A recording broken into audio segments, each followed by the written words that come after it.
You think overthinking is a sign that you care, that you are responsible, self-aware, a deep thinker. You replay conversations, imagine every possible outcome, analyze every tiny signal. It feels like you are preparing, protecting yourself. But underneath, something darker is happening. Overthinking is not harmless. It quietly destroys your peace, your intuition, your ability to actually live. Overthinking is the mind trying to do the heart's job, trying to think its way out of feelings. It is not just thinking a lot. It is looping, going in circles around the same fear, the same doubt, the same what if. It feels like control, but it is actually paralysis. You are moving inside your head while your life stays stuck. You may call it being careful, being realistic. You say, I just need to be sure. But there is no end point. No amount of thinking finally feels enough. So you stay in mental limbo. You do not move toward what you want, but you also do not fully walk away. You hover in the in-between, exhausted, but unable to stop. Why do we overthink so much? It is not because you are broken or weak. It is because overthinking once kept you safe. If you grew up in chaos, you learned to scan for danger, to anticipate moods, reactions, subtle shifts. If you could predict, maybe you could avoid being hurt. Your nervous system wired itself for hyper-awareness. Maybe you had to walk on eggshells around a parent. Maybe love came with mixed signals. Warm one day, cold the next. So you learned to study every detail. Tone of voice, body language, timing of messages.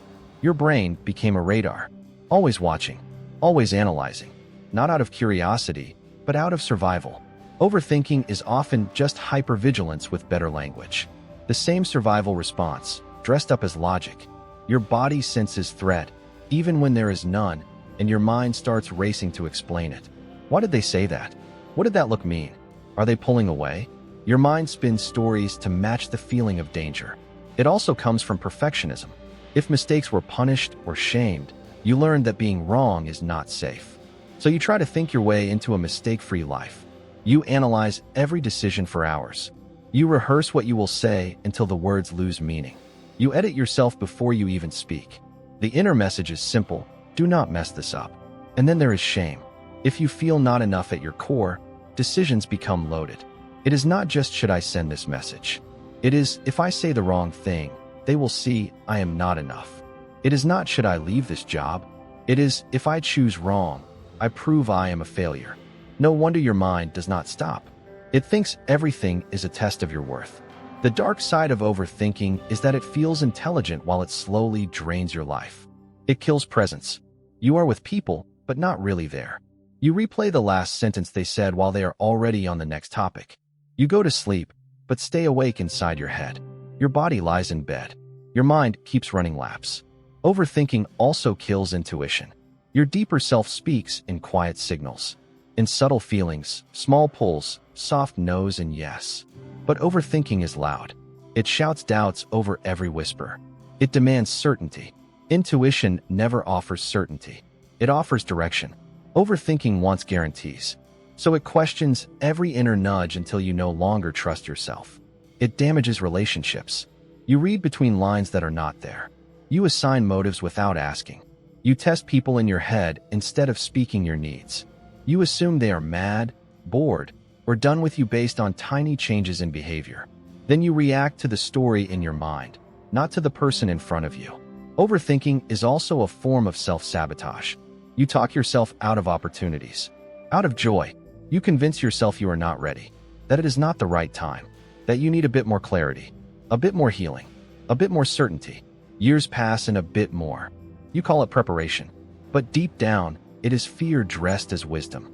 Spiritually, overthinking becomes a subtle addiction. The mind clings to control to avoid surrender. It says, if I can just figure it out, I will be safe. It does not trust life. It does not trust your deeper self. It does not trust that some answers come only through action, through experience, through time. It wants enlightenment through analysis, not through living. Overthinking can even become an identity. You call yourself an overthinker like it is a personality type. You joke about it. You bond with others over spiraling thoughts. But beneath the humor, there is grief. Grief for all the moments you were not fully here. All the connections you could not enjoy. All the decisions you delayed until they made themselves without you. There is another dark layer. Overthinking can be a way to avoid feeling. If you stay in your head, you do not have to drop into your body, into sadness, anger, loneliness, fear. Thoughts feel safer than raw emotion. So when a feeling rises, your mind grabs it and spins it into analysis. Why am I like this? What if this never changes? And suddenly you are lost in thought again. The truth is, you do not think your way out of pain. You feel your way through it. Overthinking is the mind standing outside the door of your heart, taking notes, writing theories, drawing maps, but never stepping in. Healing begins when you stop researching your pain like a scientist and start meeting it like a human. So how do you break the spell of overthinking without just trying to think less, which becomes another thought trap? The first step is awareness without judgment. Notice when your mind starts looping. When you catch yourself replaying the same scenario for the 10th time. Gently name it. I am overthinking. I feel scared. Naming the fear grounds you. Second, drop from head to body. Ask, where do I feel this right now? Chest, throat, stomach, jaw. Place a hand there. Breathe into that area slowly. In through the nose, out through the mouth. Lengthen your exhale. Your nervous system needs to feel that you are safe right now. Safety is not a thought. It is a felt sense. Third, give your mind a container. Overthinking thrives on endless open time. Set a timer. 10 minutes. Write down every worry, every scenario, every what if. Empty the mind onto paper. When the timer ends, close the notebook. Tell yourself, I have honored these thoughts. Now I choose one small action. Action cuts the loop. Fourth, practice good enough decisions. Notice when you are hunting for the perfect answer. Ask, what would a good enough choice look like here? Then commit to it. Perfectionism feeds overthinking. Imperfect action starves it. The goal is not zero doubt. It is moving even with a bit of doubt. Fifth, reality check your stories with people you trust. Overthinking loves isolation. It sounds convincing when it is the only voice you hear. Share your thoughts. I am telling myself that you are upset because of this. Is that true? Often, reality is kinder than your mind. Hearing that directly begins to weaken the spell. Also, watch what you consume. If you flood your brain with endless information, advice, and opinions, you overload your system. You are not meant to hold that much. Curate your inputs. Less scrolling, more silence. Less noise, more stillness. Your mind needs empty space to settle, like muddy water left untouched. Spiritually, overthinking softens when you practice trust. Not blind trust. Not bypassing. Trust that you can handle what comes, even if it is not what you planned. Trust that you do not need to predict every twist to survive. Trust that your deeper self, your shadow, your wounded parts, are not enemies to be controlled by thought, but aspects to be met and integrated. You can talk to your mind directly. Thank you for trying to protect me.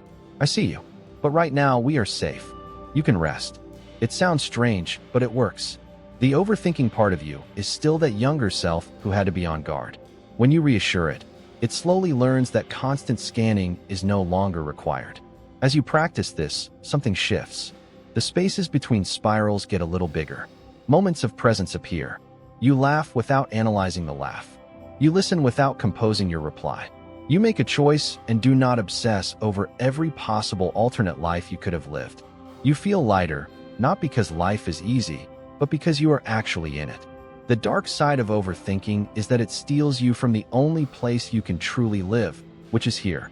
This moment, this breath, this version of you. Not the one you might have been. Not the one you could be if you figured everything out first. Just you, as you are now.